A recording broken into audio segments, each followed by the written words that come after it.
आत्मन। आज के संध्या के सत्संग में आप सबका अभिनंदन करता हूँ। खोजते बड़भागी राम राम बोल। गुरु रामदास जी गुरु सिक्खी परंपरा के चौथे पातशाह हैं। कहते हैं बड़े भाग्य से मन में गोविंद की प्यास पैदा होती है। वे लोग बड़भागी हैं। बड़भागी की और कोई परिभाषा नहीं है। तो मैं समझता हूँ निश्चित सौभाग्य का उदय हुआ है कि हम सब यहाँ सत्संग में आए हैं और राम की खोज में आए हैं। हमारे ऋषि मुनियों ने शिला से शिव तक, पदार्थ से परमात्मा तक, अन्न से ब्रह्म तक, काम से राम तक, संसार से समाधि तक और याचना से अहोभाव तक जाने के अनंत अनंत द्वार खोले हैं। अनेक अनेक मार्ग खोजे हैं, लेकिन बड़े थोड़े से लोग उसमें उत्सुक हो पाते हैं। स्वामी योगानंद अपने देश के एक महान संत हुए। ऑटोबायोग्राफी ऑफ ए योगी उनकी बड़ी अमूल्य कृति है। उसमें एक अद्भुत बात कहते हैं, बुद्धिमान वही है जो ईश्वर की खोज करता है और सफल व्यक्ति वही है जो ईश्वर को पा लेता है। कैसे हम स्वयं के भीतर स्थित उस परम धन को पालें, कैसे जो सौभाग्य हम लेकर आए हैं मनुष्य के जन्म के रूप में वह बीज ही न रह जाए, कैसे उसकी खिलावट हो, कैसे वह परम सौभाग्य हमारे जीवन में फूल बनकर खिले। आज भक्ति करे निष्काम के माध्यम से उसी बात की हम चर्चा करने जा रहे हैं। हम जिस संस्कृति में भी पैदा होते हैं, चाहे वो हिंदू संस्कृति हो, चाहे इस्लाम संस्कृति हो, कि ईसाई संस्कृति हो, कि सिख संस्कृति हो, मैं जानबूझकर संस्कृति शब्द का प्रयोग कर रहा हूँ क्योंकि धर्म के दो आयाम हैं।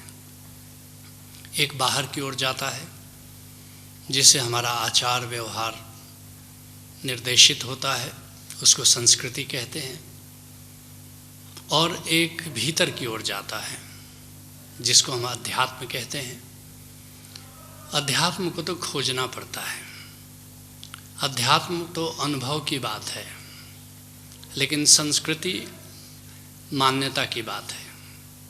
संस्कृति हम अपने बुजुर्गों से हासिल करते हैं। इसलिए जो बच्चा हिंदू घर में पैदा होता है वह हिंदू संस्कृति विरासत में मिल जाती है उससे। जो इस्लाम घरों में पैदा होता है उस बच्चे की संस्कृति इस्लाम की संस्कृति हो जाती है। मगर एक बात सारी संस्कृतियों में कॉमन है, कामना से ही जीवन शुरू होता है। शुरू से चाहे किसी भी संप्रदाय में हम जन्म लेते हैं, हम याचना करना सीख जाते हैं। हर बात के लिए याचना करते हैं। चाहते तो हम हैं कि याचना भी करें तो उस परम शक्ति से करें, लेकिन उसका कोई बोध है नहीं। तो हमारी संस्कृति जहाँ जहाँ उसके प्रतिबिंब, उसकी छाया, उसकी उपस्थिति का संकेत करती है, उसके अनुसार हम याचना करना शुरू कर देते हैं। जैसे हिंदू संस्कृति को ही ले, भोले लोग थे, सरल लोग थे। कहीं भी हमने देख लिया परमात्मा को, ये तो बड़ी अच्छी बात थी, लेकिन जहाँ देख लिया वहीं याचना शुरू कर दी, वहीं कामना शुरू कर दी। ये बड़ी आरंभिक बात हो गई। वृक्षों को देखा, पीपल के वृक्ष को देखा, नदियों को देखा, उगते हुए सूरज को देखा, जहाँ भी देखा परमात्मा देख लिया, यह तो बड़ी प्यारी बात थी। जबकि पूजा भाव उमड़ा, पूछ मत आराध्य कैसा, मृत्तिका के पिंड को कह दे कि तू भगवान बन जा, जान कर अनजान बन जा। लेकिन जहाँ याचना शुरू हो गई वहाँ कामना शुरू हो गई। सकाम भक्ति हमारी सांस्कृतिक विरासत है, सकाम भक्ति हमारी सांस्कृतिक यात्रा है, सकाम भक्ति हमारी शुरुआत है, धार्मिक शुरुआत कह लो, क्योंकि संस्कृति को मैं धर्म का ही हिस्सा मानता हूँ। धार्मिक शुरुआत तो कह सकता हूँ, आध्यात्मिक शुरुआत नहीं कह सकता। तो हिंदू घरों में हम पैदा हुए हैं, तो जहाँ हमने अपने माता पिता को देखा है याचना करते हुए, मंदिरों में चले गए, देवी देवता के पास चले गए और हमने कुछ मांगा अपने लिए, ऐसी चीज़ मांगी जो भविष्य में हमें सुख देगी। पद मांग लिया, प्रतिष्ठा मांग ली, दौलत मांग लिया, शोहरत मांग लिया, पुत्र मांग लिया, पुत्री मांग लिया, भविष्य का सुख मांग लिया। लेकिन हर कामना में कुछ संदेह होता है। हमने जो याचना की, मिलेगा नहीं मिलेगा, ये कामना है। यूँ कह सकते हो कि याचना में जब संदेह जुड़ जाता है तो उसका नाम कामना है, और जहाँ संदेह है वहाँ शिकायत भी है। हिंदू संस्कृति विराट संस्कृति है, परमात्मा को कई आयामों में देखती है। मगर वे लोग जो सकाम भक्ति कर रहे हैं उनसे तो बेहतर हैं जो भक्ति कर ही नहीं रहे। वे तो पशुवत हैं, कहीं कोई नाता जुड़ता नहीं। पशु तो भक्ति नहीं करता, पशु सकाम भक्ति भी नहीं करता। तो चलो, कहीं तो उसको देखा, कहीं तो उसकी सत्ता को महसूस किया, कहीं तो उसकी झलक मिली, भले हाथ पसार दिया, शुरुआत तो कहीं हुई, यात्रा तो कहीं शुरू हुई। तो मैं मानता हूँ जो तीर्थ जाते हैं, जो व्रत करते हैं, जो मंदिरों में जाते हैं, जो मस्जिद में नमाज अदा करते हैं, जो चर्च में जाते हैं, मैं उनको उन लोगों से बेहतर मानता हूँ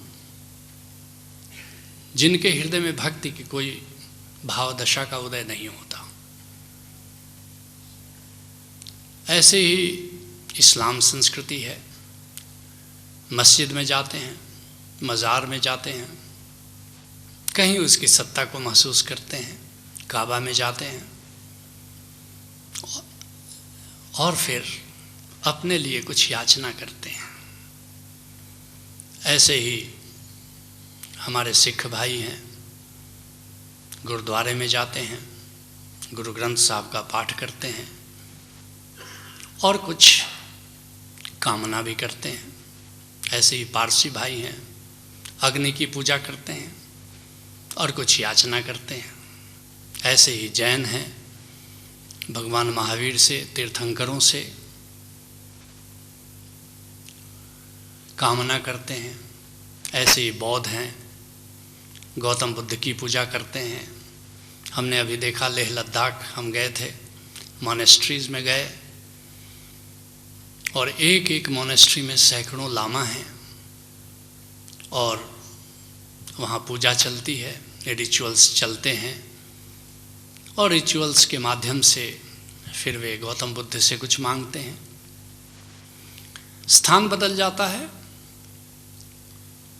प्रतीक बदल जाते हैं, पूजा का स्वरूप बदल जाता है, लेकिन कामना मनुष्य की वही रहती है।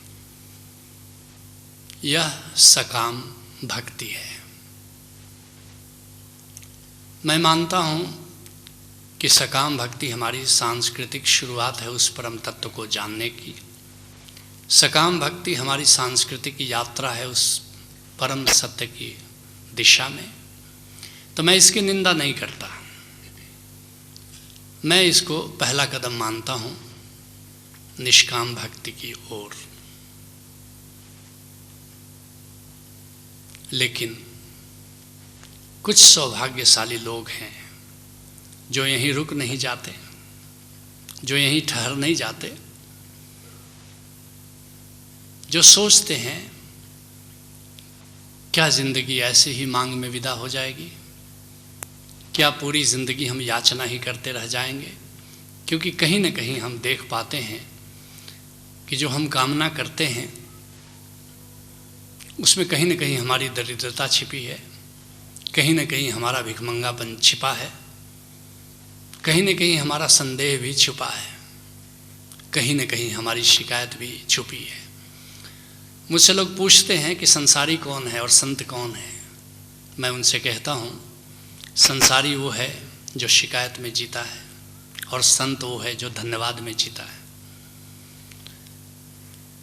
जहाँ भी कामना है वहाँ शिकायत है, क्योंकि कुछ कामनाएं हमारी पूरी होती हैं, कुछ कामनाएं हमारी अधूरी रह जाती हैं, अतृप्त रह जाती हैं। और जब हमारी कामना पूरी नहीं होती, चाहे वो देवता हो कि परमात्मा हो, इससे कोई फर्क नहीं पड़ता, हमारे मन में एक शिकायत भर जाती है। और याद रखना, यही शिकायत हमारी जीवन शैली बन जाती है। परमात्मा से शिकायत, देवता से शिकायत, देवी से शिकायत, परिवार के सदस्यों से शिकायत, पिता से शिकायत, पुत्र से शिकायत, पत्नी से शिकायत, पति से शिकायत। शिकायत हमारी जीवन शैली हो जाती है। इसलिए किसी भी संस्कृति में हम जन्मे हो, देखोगे हर व्यक्ति से नाराज है, हर व्यक्ति से शिकायत से भरा हुआ है। और यह शिकायत की जीवन शैली हमें भक्त नहीं होने देगी। हम जाएं, तीर्थों में जाएं, हम देवी के मंदिरों में जाएं, लेकिन भक्ति का जो शिखर संतों ने जाना है, जिस भक्ति का संतों ने उल्लेख किया है, यह शिकायत, यह कामना, यह याचना हमें वहाँ नहीं पहुँचा सकती। कैसे हम पहुँच सकते हैं? हम मीरा कैसे हो सकते हैं? हम संत रविदास कैसे हो सकते हैं? हम संत तुलसीदास की तरह भक्त कैसे हो सकते हैं? हम सहजो और दया की तरह भक्त कैसे हो सकते हैं? हम ध्रुव और प्रहलाद की तरह भक्त कैसे हो सकते हैं? हम गुरु नानक देव जी और गुरु अर्जुन देव जी की तरह संत कैसे हो सकते हैं? उसके लिए तो कुछ समझ चाहिए, उसके लिए तो कुछ अनुभव चाहिए। हम निष्काम भक्ति कैसे कर सकते हैं, जिसका उल्लेख संतों ने किया है, सहजों ने किया है, मलुकदास ने किया है, गुरु साहिबानों ने किया है।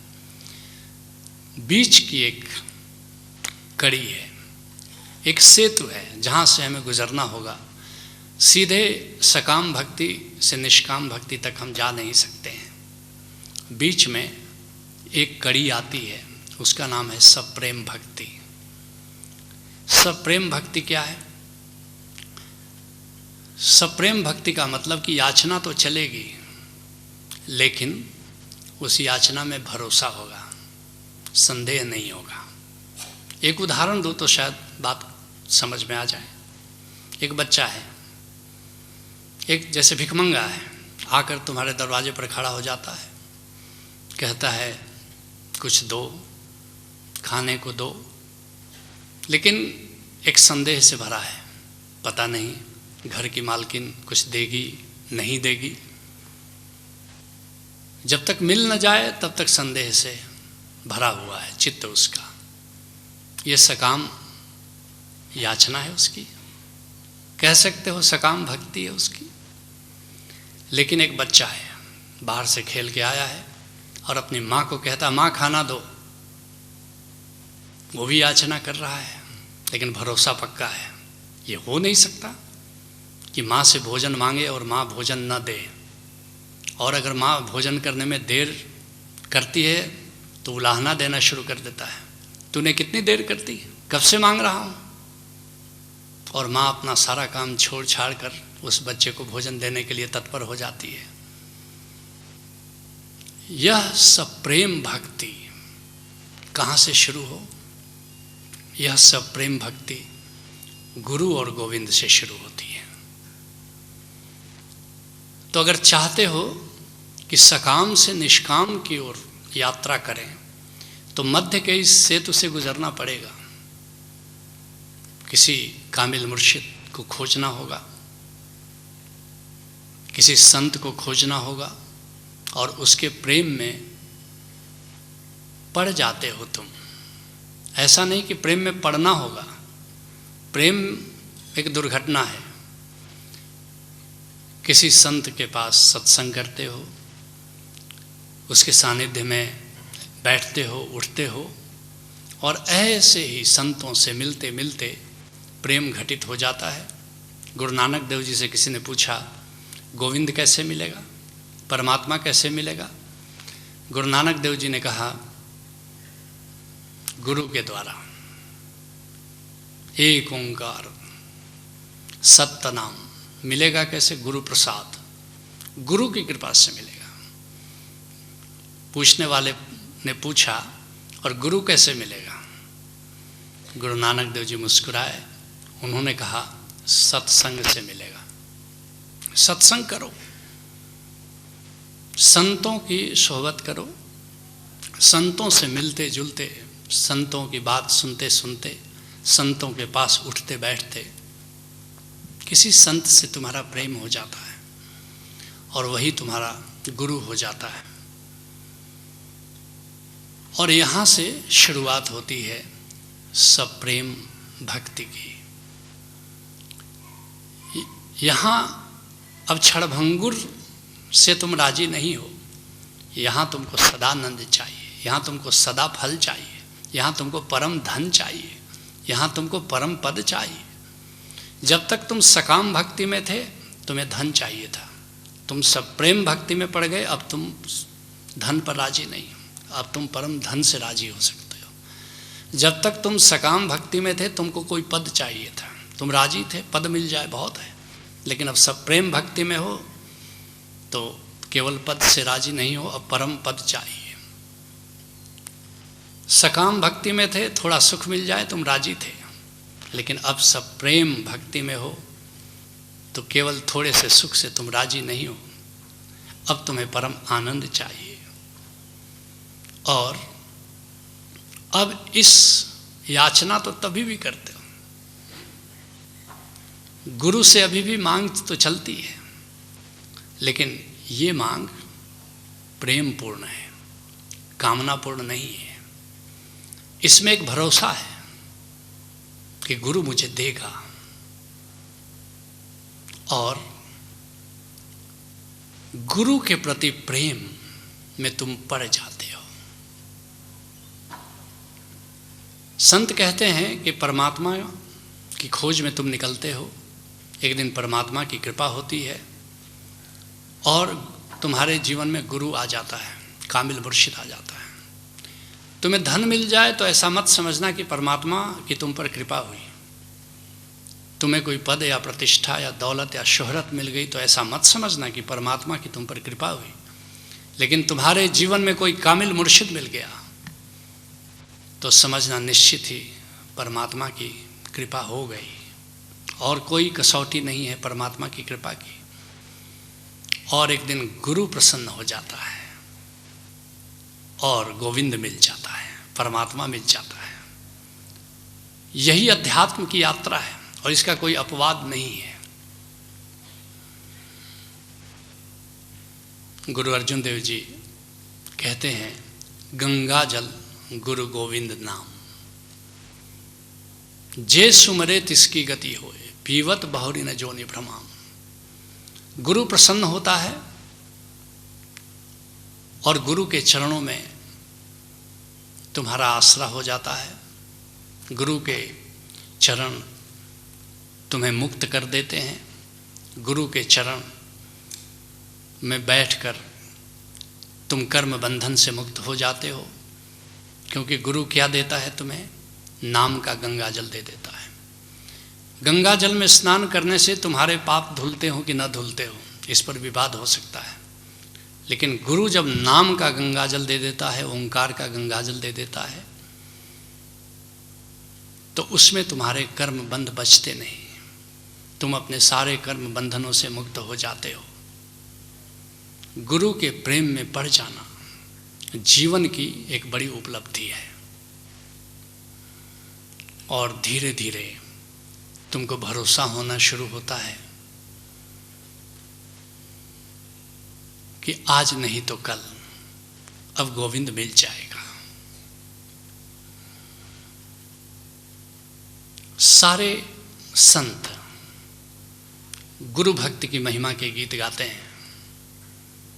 सारे संत कहते हैं जग में दो तारन को नीका। सुनो चरणदास क्या कहते हैं, एक तो नाम गुरु का लीजिए, दूजे नाम धनी का। बस दो ही बातें करनी है अध्यात्म में, एक गुरु से नाता जोड़ो और दूसरा गोविंद से नाता जोड़ो, और फिर तुम्हारे जीवन में एक प्रेम की बरसात हो जाती है। संत दादू तो यहाँ तक कहते हैं कि पहले तुम प्रेम करते हो और उसके बाद गोविंद तुम्हें प्रेम करता है। तुम पहले आशिक होते हो, आशिक की तरह शुरुआत करते हो, लेकिन एक दिन आता है जब तुम मासूका हो जाते हो। आशिक कौन है? प्रेमी कौन है? जो प्रेमिका का ख्याल रखता है। प्रेमिका कौन है? जिसका ख्याल प्रेमी रखता है। एक दिन तुम आशिक की तरह गोविंद से प्रेम करते हो, लेकिन प्रेम करते करते एक घड़ी आ जाती है जब तुम महसूस करना शुरू कर देते हो कि गोविंद हमारा ख्याल रख रहा है। उस दिन तुम मासूका हो जाते हो। गुरु से जुड़कर धीरे धीरे तुम गुरु की तरह हो जाते हो, क्योंकि जीवन का नियम है कि हम जिससे जुड़ते हैं उसी की तरह हो जाते हैं। गुरु से जुड़ते हो तो गुरु की तरह हो जाते हो, संसारी से जुड़ते हो तो संसारी की तरह हो जाते हो, संत से जुड़ते हो तो संत की तरह हो जाते हो। इसलिए प्रेम ही करना है तो विराट से करना है, प्रेम ही करना है तो संत से करना है। और एक दिन तुम्हारे भीतर प्रेम का जन्म हो जाता है। एक दिन तुम्हारे भीतर भरोसा पैदा होता है। कैसे भरोसा पैदा होता है? क्योंकि तब गोविंद को तुम जान लेते हो। बिना जाने जाने बिन न होई प्रतीति, बिन प्रतीति होई नहीं प्रीति। गोस्वामी तुलसीदास जी कहते हैं जब तक जानोगे नहीं प्रेम कैसे होगा, जब तक जानोगे नहीं प्रतीति कैसे होगी। अधिकतर लोग गोविंद के गीत गाते हैं, परमात्मा के भजन गाते हैं, उस परमात्मा को जानते नहीं, उसमें फिर प्रीति की दृढ़ता नहीं होती। लेकिन गुरु से जिस परमात्मा का ज्ञान होता है, उस परमात्मा की प्रीति में जब तुम पढ़ते हो तो धीरे धीरे तुम्हारा भरोसा हो जाता है। जब तक उस परमात्मा को जानोगे नहीं, देखोगे नहीं, छुओगे नहीं, और उस परमात्मा को देखा जा सकता है, उस परमात्मा को सुना जा सकता है, उस परमात्मा के हाथों को अपने हाथों में लिया जा सकता है। संत तुम्हें उस परमात्मा का दीदार करा देता है, संत तुम्हें उस परमात्मा से मिला देता है, और वह परमात्मा कहीं दूर नहीं, हम सबके भीतर ही है। उसको खोजने के लिए हमें मंदिरों में जाने की ज़रूरत नहीं है, वह तो हमारे भीतर के घट में ही छुपा हुआ है। हमारा यही घट, ये माटी का घड़ा, यही स्वर्ण मंदिर हो जाता है जिस दिन हम देख पाते हैं कि मेरे भीतर ही वह स्वर्ण की तरह दमकता है। उसके लिए मंदिर के घंटे सुनने की कोई ज़रूरत नहीं पड़ती, क्योंकि तुम सुन पाते हो कि तुम्हारे भीतर ही वो अखंड कीर्तन चल रहा है। बाहर जो कीर्तन करते हैं वो तो प्रतीक है, असली अखंड कीर्तन तो हमारे भीतर सदा सदा चल रहा है। बाहर जो हम दिए जलाते हैं, अखंड ज्योति जलाते हैं, यह तो प्रतीक है। असली अखंड ज्योति तो हमारे भीतर जल ही रही है। और तब हमें भरोसा हो जाता है कि वह गोविंद हमारे भीतर उतना ही प्रत्यक्ष है, उतना ही प्रकट है जितना तुम संसार को प्रकट देखते हो, उससे भी ज़्यादा। तुम्हारे भीतर ही वो देदीप्यमान है, तुम्हारे भीतर ही वो सदा गीत गा रहा है, तुम्हारे भीतर ही वो सदा रास रचा रहा है। ऐसा नहीं कि कभी भगवान कृष्ण हुए और यमुना के तट पर बांसुरी बजी वह बांसुरी तो तुम्हारे भीतर सदा बज ही रही है। ऐसा नहीं कि कभी गोपियों के साथ उन्होंने रास रचाया वृंदावन में, वह वृंदावन तो हमारे भीतर ही है और वहाँ सदा रास अभी भी चल रहा है। और उस गोविंद के प्रेम में तुम एक दिन पड़ जाते हो और उस गोविंद को जानने के बाद जीवन में आनंद की शुरुआत होती है, उसके पहले नहीं होती। जब तक गोविंद को नहीं जानते तुम चाहे कितनी भी सुख सुविधाएं जुटा लो, तुम्हारे जीवन में आनंद नहीं हो सकता। हम सोचते ज़रूर हैं कि हम सुख सुविधाएं जुटा लेंगे तो उनसे हमें जीवन में एक दिन आनंद मिलेगा। ऐसे ही सुख सुविधा के इंतजाम में सारा जीवन समाप्त हो जाता है। सुख हम पोस्टपोन करते चले जाते हैं कि आज अपना हो न हो पर कल हमारा है, हम होंगे कामयाब एक दिन। लेकिन वह कामयाबी किसी सिकंदर के जीवन में भी नहीं आती, तो हमारे और आपके जीवन में क्या आएगी? जिसने भी उस आनंद को जाना है, याद रखना उस गोविंद को जान करके ही जाना है, उस गोविंद से नाता जोड़ करके ही जाना है। और तब हमारे जीवन में एक तीसरी भक्ति की शुरुआत होती है और उसका नाम है निष्काम भक्ति। निष्काम भक्ति का मतलब है अब याचना विदा हो गई, अब हमारे जीवन में धन्यवाद का जन्म हुआ, अब प्रार्थना विदा हो गई, अब हमारे जीवन में अहोभाव का जन्म हुआ। संवेदना हृदय में न होती तो हृदय पाषाण हो गया होता, मधुरिमा कंठ में न होती तो शब्द विषपान हो गया होता, वासना प्रेम में न होती तो प्रेम वरदान हो गया होता, और याचना भक्ति में न होती तो भक्त भगवान हो गया होता। उस दिन तुम्हारे भीतर सारी याचनाएं विदा हो जाती हैं, उस दिन तुम्हारे भीतर सारी कामनाएं विदा हो जाती हैं। तुम शहंशाह हो जाते हो, तुम्हारी सारी चाहें विदा हो जाती हैं, तुम्हारी सारी अपेक्षाएं विदा हो जाती हैं, तुम सम्राटों के सम्राट हो जाते हो। आनंद भया सुख पाइया मिली गुरु गोविंदा। गुरु अर्जुन देव जी की तरह तुम भी गा उठते हो, आनंद में हो गया, आनंद हो गया। कैसे? मिल गुरु गोविंदा, गुरु से मिला, गुरु ने गोविंद को बता दिया, गोविंद को पाकर आनंद हो गया, और आनंद हो गया तो आनंद से सुख हो गया। सुख बाहर, आनंद भीतर। सुख तो आनंद सिंधु की तरंग है। आनंद भया सुख पाया मिल गुरु गोविंदा।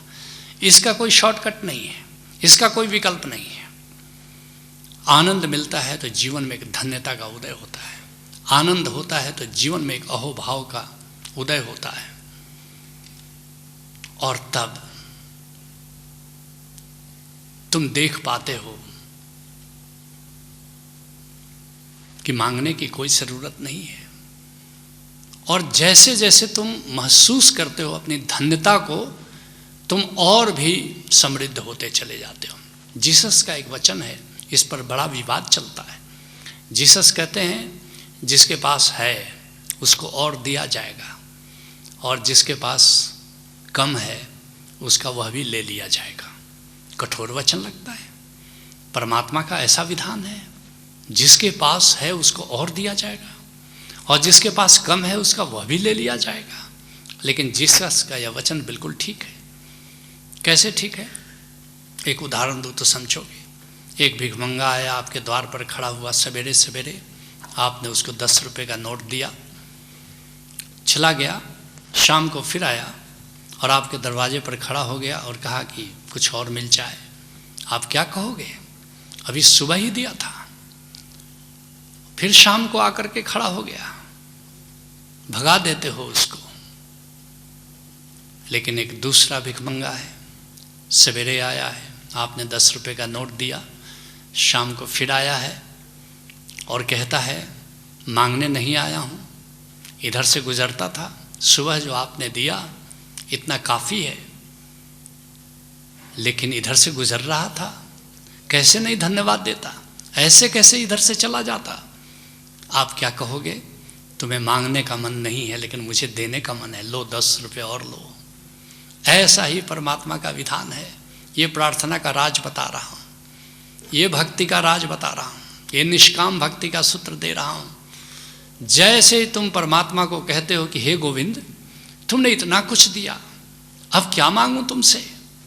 गोविंद कहता है कि तुम जानते नहीं कि मैं तुम्हें अभी क्या दे सकता हूं, और यह भी लो, यह भी लो, यह भी लो। यह निष्काम भक्ति है। मांगना क्या, बिन मांगे उसने इतना दिया है, और क्या मांगूं उससे। प्रार्थना का, निष्काम भक्ति का दूसरा सूत्र तुम्हें देता हूं। तुम जो चाहते हो परमात्मा वो तुम्हें नहीं देता। तुम्हें जो चाहिए परमात्मा वो तुम्हें देता है। परमात्मा एक डॉक्टर की तरह है। तुम रोगी हो, तुम डॉक्टर को जाओ, तुम डायबिटीज़ के पेशेंट हो, और तुम उससे कहो कि डॉक्टर साहब हमको मिठाई दे दें, डॉक्टर तुम्हें देगा? नहीं देगा। तुम्हें वो चीज़ देगा जिससे तुम्हारा रोग ठीक हो। ऐसे ही गोविंद, कभी कभी हम जो मांगते हैं शायद हम नहीं जानते कि हमारे लिए वो ठीक है कि नहीं है। हमसे बेहतर गोविंद जानता है, उसको पूरी खबर है हमें क्या चाहिए। जितना हम अहोभाव में जीते हैं उतना ही वो हमारा ख्याल करता है। किसी ने गुरु अर्जुन देव जी से पूछा कि क्या परमात्मा पक्षपात करता है? जो उसकी पूजा पाठ करते हैं उनको ज़्यादा प्रेम करता है, ज़्यादा ख्याल रखता है, और जो उसकी पूजा पाठ नहीं करते उनका ख्याल नहीं करता? अगर गुरु अर्जुन देव जी कहते हैं कि हाँ, जो लोग उससे प्रेम करते हैं उनका केवल ख्याल रखता है, और जो उसको प्रेम नहीं करते उसका ख्याल नहीं रखता, तब तो परमात्मा बिल्कुल सांसारिक हो गया। बड़ा प्यारा जवाब देते हैं। कहते नहीं, गोविंद प्यार सबको करता है, लेकिन थोड़ा सा भेद है। जैसे तुम क्या करते हो, नमस्कार तो तुम सबको करते हो, लेकिन जिसको तुम प्रेम करते हो, जिससे तुम्हारा ज़्यादा संबंध होता है, उसको क्या करते हो? जरा गले लगा के मिलते हो किसी मित्र को। तो गुरु अर्जुन देव जी कहते हैं कि कंठ लगाई अपने जन राखे।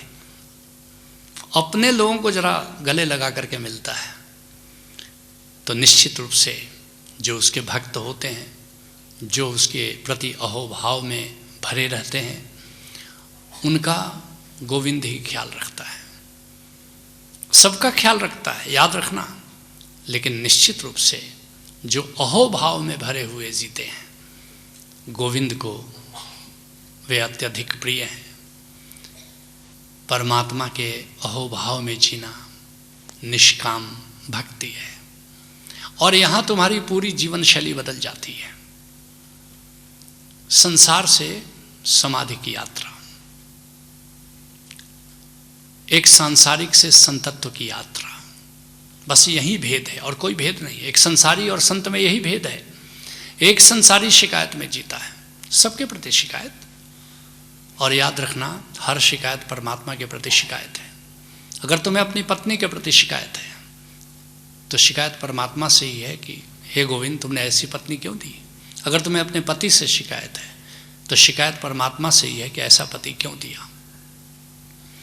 लेकिन अगर धन्यवाद से तुम भरे हो तो हर धन्यवाद परमात्मा को धन्यवाद है।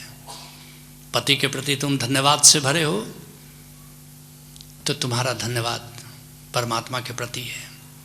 पुत्र के प्रति तुम धन्यवाद से भरे हो, तुम्हारा धन्यवाद परमात्मा के प्रति है।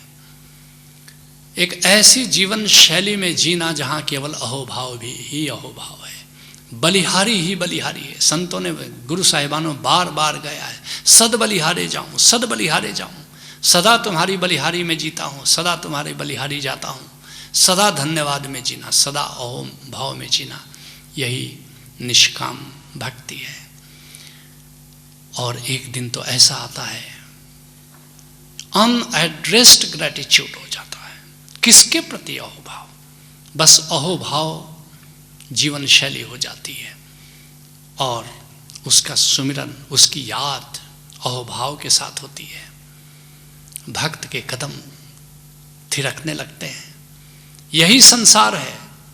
यहाँ हम रोते हुए जीते हैं, शिकायत करते हुए जीते हैं, और यही संसार है जहाँ मीरा नाचती हुई जीती है, गुरु नानक देव जी गीत गाते हुए जीते हैं। संसार वही है। कुछ लोग शिकायत से भरे हुए ज़िंदगी को जीते हैं, और कुछ संत आते हैं, कुछ भक्त आते हैं जो धन्यवाद के गीत गाते हैं, अहोभाव से नाच उठते हैं, उत्सव में जीते हैं। उत्सव में जीना निष्काम भक्ति है। उत्सव है क्या?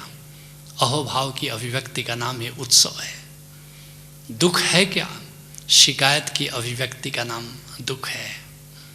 कामना दुख है, अहोभाव भक्ति है। जीवन को ऐसे ढालो कि अहोभाव के गीत फूटे, जीवन को ऐसे ढालो कि अहोभाव के नृत्य फूटे, जीवन को ऐसे ढालो कि अहोभाव तुम्हारे जीवन का केंद्र हो जाए। और बात बड़ी सरल है। फिर से संक्षिप्त में तुम्हें सूत्रों को दोहरा दूं। हम कामना में जीते हैं। हमारी सांस्कृतिक यात्रा सकाम भक्ति से शुरू होती है। एक कदम उठाओ। और अध्यात्म और संसारिक यात्रा में जरा भेद है। पहला कदम अध्यात्म में कठिन होता है, आगे के कदम आसान हो जाते हैं। संसार में जब यात्रा करते हो, पहला कदम आसान होता है। जैसे जैसे माउंट एवरेस्ट की ओर बढ़ते जाते हो, तुम्हारी यात्रा कठिन से कठिनतर होती चली जाती है। अध्यात्म में पहला कदम कठिन होता है, बाद के कदम जैसे जैसे उठते जाते हैं वैसे वैसे आसान होते चले जाते हैं। पहला कदम किसी संत से जुड़ जाओ, सदगुरु से जुड़ जाओ, कामिल मुर्शिद से जुड़ जाओ, उसके प्रेम में पड़ जाओ। और दूसरा कदम गोविंद के प्रति अहोभाव में, गोविंद को जानो और उसके प्रति अहोभाव में पड़ जाओ। छोड़ दो याचना, छोड़ो शिकायत, छोड़ो कामना। धन्यवाद तुम्हारे जीवन की शैली हो जाए। यही निष्काम भक्ति है। तो तुम्हें निमंत्रण देने आया हूँ, भक्ति करे निष्काम। उस भक्ति को करना चाहते हो, उस धन्यता के साथ अगर जीवन को जीना चाहते हो, चाह गई चिंता मिटी मनुआ बेपरवाह, जिसको कछु न चाहिए सोई शहंशाह।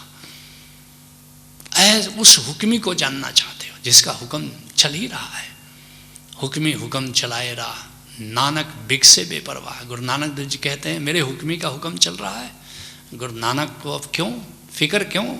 मेरे हुक्मी का, मेरे मालिक का हुक्म चारों तरफ चल रहा है। उस हुक्मी को जानना होगा, उसके प्रति अहोभाव में भरना होगा। मेरी बातें इतने प्रेम से सुनी, ध्यान से सुनी, इसके लिए बहुत ही अनुग्रहित हूँ।